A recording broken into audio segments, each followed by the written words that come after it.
Hi, everyone. I'm Rick Zanotti, and this is eLearnChat, where you always learn something new. I'm joined today by my good friend and co-host, a prolific writer and a professional who's been involved in communicating for many, many years.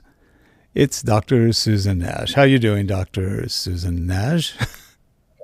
Very well, thank you. I'm Sorry. glad you're Um, no, this is good. You have tons of experience with writing and writing all sorts of different kinds of things, from textbooks to technical manuals to drama, history, poetry. You've done it all. Um, so today our topic is how to keep it short, brevity, as you said, uh, succinctness. I remember when Twitter first came out, now known as X. Everything had, you had 140 characters. That was it. You had to keep your sentences short, your message on point, and you didn't have a lot of time to elucidate anything. And that was a great exercise for people to become succinct. I think now totally you can true. write longer in X, but still, I thought that was a really good way to keep everybody sort of focused and not over the top. So let's run the intro and then we'll get into succinctness. Great.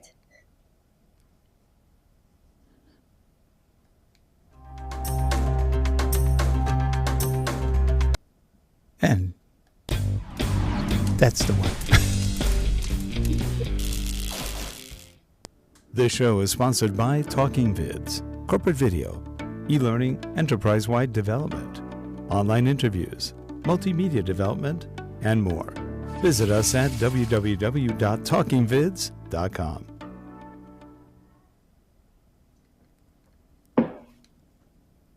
And we are back, hopefully in our two-shot. Yes, we are. Yay! Yeah. Just so the audience doesn't think I've totally gone insane. I can't really see the whole screen that we're showing because it's showing me the whole vMix, which is our switching system.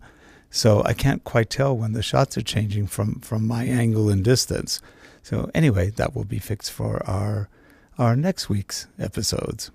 Anyway, Susan, how do you keep your writing short? Because you tend not to go on forever. You go pretty to on point when you write. What methods do you use to keep it short, sweet, to the point, not lose the emotion and not lose the message? That's a really interesting challenge, and I really battled that throughout my career. Part of me likes to go on and on and on with lots of details and fluff, but another part of me doesn't because I'm always thinking of the outline and I'm always thinking of the rhetorical situation. What is my main message? And who is my audience? And what exactly would I like them to get out of that? And that helps me think about the illustrative examples, the way that I will connect with their experience. So I think what happens is you don't have much time to do that, and you'll lose your audience if you have too much of a build up and too much intro fluff. So I try to rethink things. A lot of times I need to cut out what I've put as an intro and just intersperse those things later or understand, well, okay, what exactly do I want to communicate? In your writing, you've done also a lot of editing. Yes. How often do you find writers who write for the sake of writing? I'd say that most writers don't want to write and they don't like writing. They just have to do it. And in that case, they're reluctant and they're having to warm up. So you get paragraph after paragraph of repetition Hmm. because they're trying to get themselves to the point or warm up or say things. And so they'll say the conclusion first or over and over or the prefatory materials one way to get around that, obviously, is to do an outline, but sometimes that doesn't even help. Sometimes it takes something like using a template, and I think of Axios in their short brevity format. Mm. Although I don't really like it, it's a really good way to hit the highlights. That's a good point. I know instructional designers many times just write a lot, and I'm not quite sure why. There's always been that problem with many writers who try to impress someone with their writing style. You see it a lot in things like Scientific American or a lot in technical manuals, because then it becomes jargon. So you're not just writing to write, you're trying to impress someone in your audience, but you're also getting rid of about 90% of an additional audience, which may go, huh, what? What does that mean? If you look at medical journals, they can get very technical. And people are going, well, gee, I took anatomy 25 years ago. I don't remember all those terms. Or I can't identify every part of the body like I used to. Or even better, when you look at pharma, the real names of many of the medicines are very long. They're not that easy to pronounce. So if you're writing that out, it shows how intelligent you are. Or it shows that you know how to spell it. But that doesn't really mean much. And then, of course, in other kinds of books, I almost think sometimes a children's book approach might be a better one. Keep it short, sweet, to the point. Oh, yeah, the bunny ran away. That's great. Life is good. Let's move on. Just hit my microphone. Hello. And Yeah. the whole purpose, actually, you've probably read some of these studies that the average reading level of an MBA or of somebody with a master's is somewhere between 5th and 6th grade. That's not very high. And that's sort of a scary statistic, but they said that's pretty common. I have friends who've got masters, some of them in education, some of them in technical subjects. They can't write. They literally cannot write, and they have trouble comprehending. They're not used to reading a lot.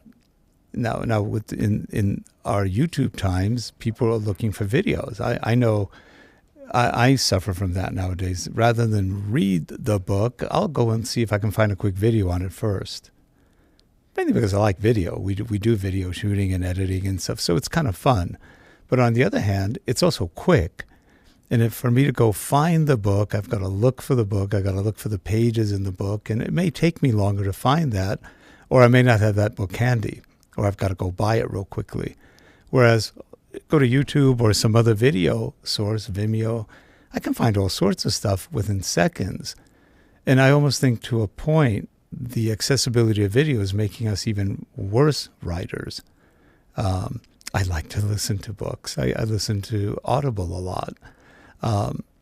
But what do you think the impact of video on writing has been, Susan?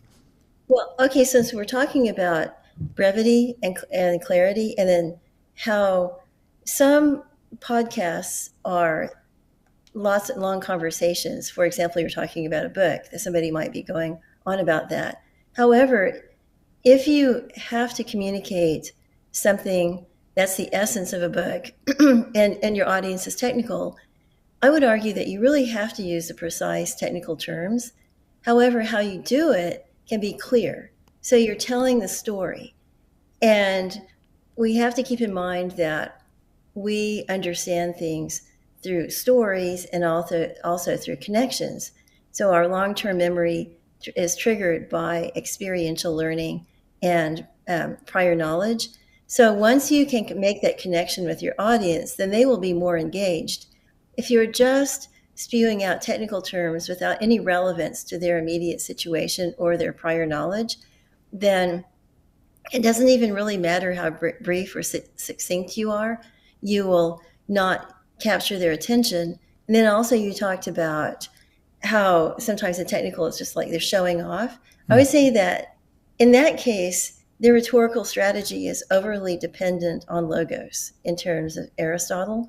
So it's all logic. And they're forgetting ethos, which is your character or credibility, and they're forgetting pathos, which is emotion.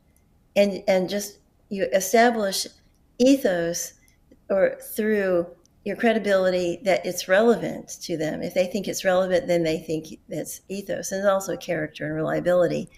And then with emotion, connecting to an experience that they have will arouse in them a sense of familiarity, and that's a comforting emotion.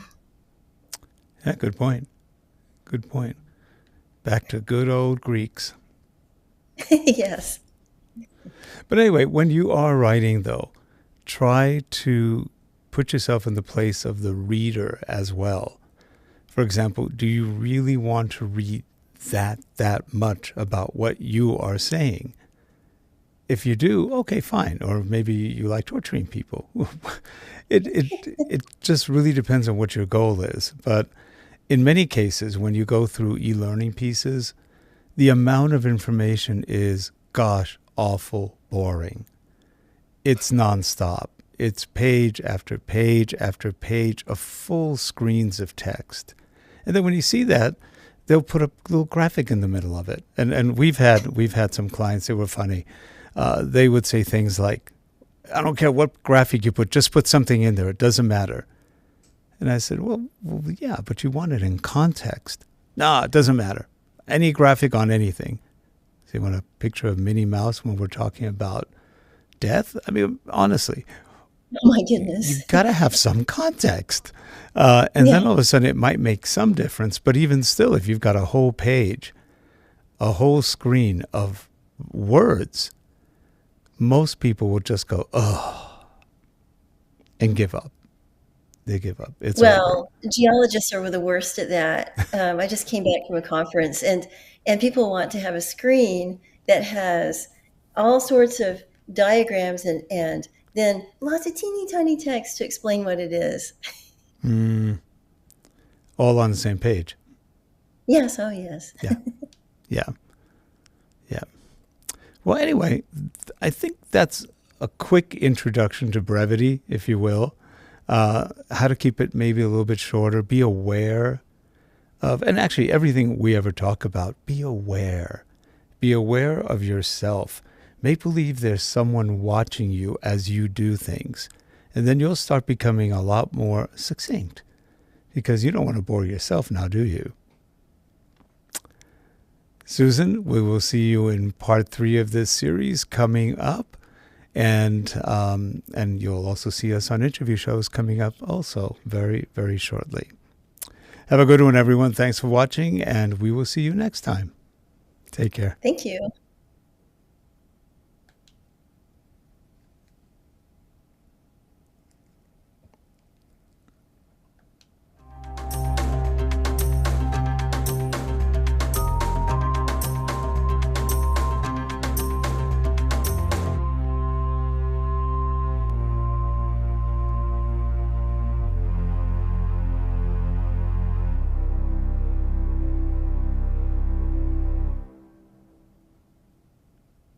And that's all, folks.